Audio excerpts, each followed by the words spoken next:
આ તરફ વાત કરીએ રાજકોટ અગ્નિકાંડ લઈને કોંગ્રેસ હવે મેદાનમાં આવ્યું છે। મૃતકોને ન્યાય અપાવવા કોંગ્રેસ ધરણા કરશે।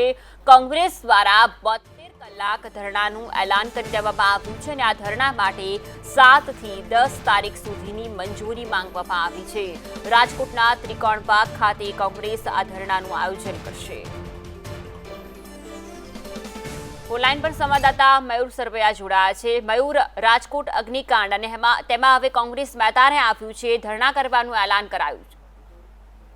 બિલકુલ ટીઆરપી અગ્નિકાંડ થયો છે ત્યારબાદ હવે કોંગ્રેસ જે છે તે મેદાને આવી છે અને અગ્નિકાંડને લઈને મૃતકો જે છે તેમને લોકોને ન્યાય મળે, પરિવારજનોને તેમને લઈને કોંગ્રેસ જે છે તે 72 કલાક ધરણા કરશે તેવું એલાન જે છે તે કરવામાં આવ્યું છે। આગામી 7 થી 10 તારીખ સુધીના ધરણા માટેની મંજૂરી જે છે તે કલેક્ટર અને પોલીસ કમિશનર સાથે જે છે તે માંગવામાં આવી છે।